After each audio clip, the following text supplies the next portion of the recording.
Hello friends, आप सभी का स्वागत है आपके अपने यूट्यूब चैनल ऑनलाइन शिक्षण पर।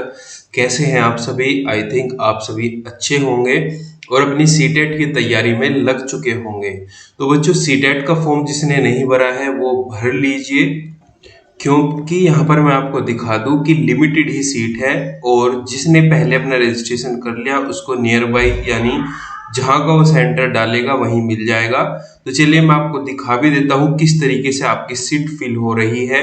जैसे अगर हम बात करें अयोध्या की, अयोध्या में चेक करते हैं। अयोध्या पर करने के बाद आप यहाँ पर देख पाएंगे 11,581 सीट थी, जिसमें से 11,581 फॉर्म भरे जा चुके हैं और अब कोई भी अयोध्या में फॉर्म नहीं भर पाएगा।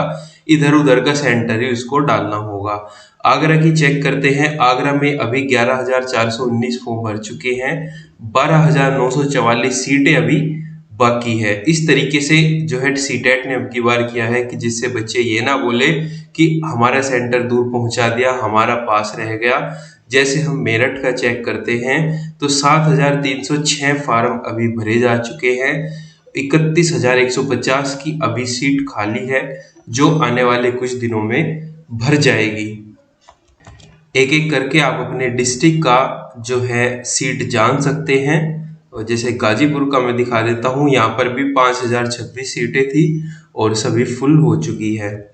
और कुछ सावधानियां हैं जो आपको बरतनी है फॉर्म भरने से पहले। अगर आपका फॉर्म भर गया है और आपकी ये मिस्टेक हो चुकी है तो आप उसको ठीक करा ले, क्योंकि अगर दोबारा से आपका फॉर्म खुलता है चेंजेस के लिए तो उसको ठीक करा ले, अन्यथा आपका फॉर्म जो है वो रिजेक्ट कर दिया जाएगा।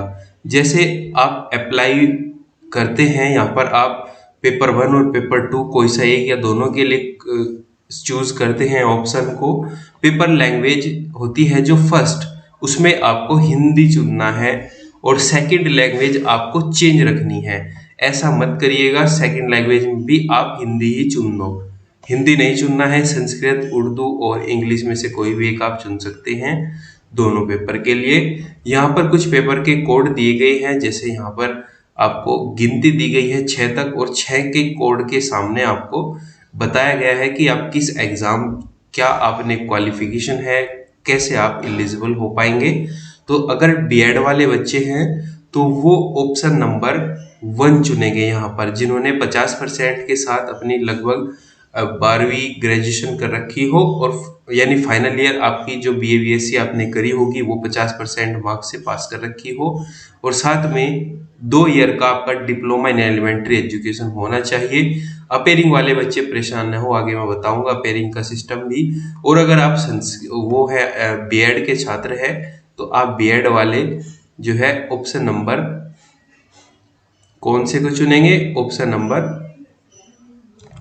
5 को चुनेंगे। ग्रेजुएशन में 50% मार्क्स हो और आपने बीएड अपेयरिंग या पास हो तो आप ऑप्शन नंबर 5 को चुनेंगे। यहाँ पर जो है 6 से 8 तक का जो बच्चे हैं वो डीएलएड वाले बच्चे वो इसको चुनेंगे ऑप्शन नंबर 1 को, और बीएड वाले बच्चे जो है ऑप्शन नंबर 6 को चुनेंगे। यहाँ पर 50% मार्क्स के साथ आपने बीएड स्पेशल कर रखा है। ओके।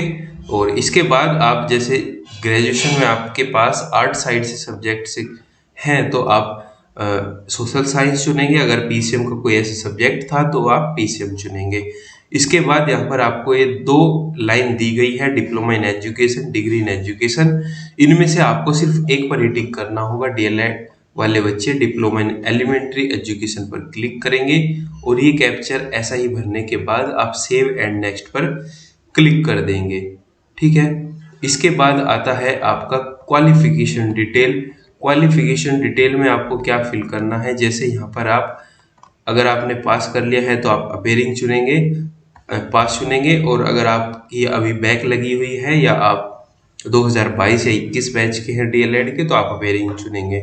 इसके बाद आप अपेयरिंग ईयर में आप 2022 चुन लेंगे और यहाँ पर एलिमेंट्री एजुकेशन एक ही ऑप्शन आएगा। इसे सिलेक्ट करने के बाद आप यहाँ पर अपना कॉलेज का नाम चुनेंगे और रिजल्ट मोड में आप कुछ भी नहीं सिलेक्ट करेंगे। यहाँ पर अपना इंस्टीट्यूट का पिन डाल देंगे, जहाँ पर आपका कॉलेज है वहाँ का पिन कोड क्या होगा, और इसे डालने के बाद आप सबमिट कर देंगे। इसके बाद आपका जो प्रोसेस आता है वो फोटो और सिग्नेचर का आता है। 10 केबी से 200 केबी के बीच में आपका फोटो होना चाहिए साफ सुथरा, और 4 से 30 केबी के बीच में आपका सिग्नेचर।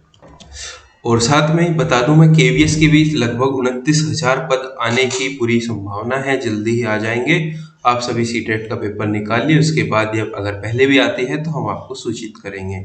पीएनपी नहीं करेगा अब की बार यूपी टेट और एसटेट, ये बात बिल्कुल ठीक है कि पीएनपी पहले ही डीएलएड में इतना लेट चलता है।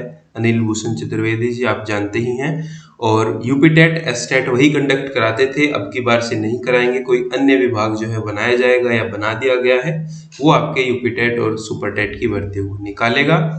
बात करते हैं डीएलएड फर्स्ट और थर्ड सेमेस्टर बैक पेपर कब होंगे। तो बच्चों, फर्स्ट और थर्ड सेमेस्टर के बैक पेपर आपके लगभग 2021 बैच के साथ होंगे। जब उनके फर्स्ट सेमेस्टर के होंगे तब आपके भी फर्स्ट सेमेस्टर के एग्जाम होंगे, और लगभग 6-7 महीने आप मान सकते हैं कि अप्रैल मई के बाद ही आपके एग्जाम होंगे, उससे पहले नहीं होंगे। आई थिंक आपके सारे डाउट क्लियर हो चुके होंगे। अगर कोई बचा है तो कमेंट बॉक्स में आप करेंगे, उसका भी रिप्लाई आपको मिल जाएगा। सो गाइज हम बात करेंगे सी टेट 2022 के लिए संस्कृत की बेस्ट बुक कौन सी रहने वाली है।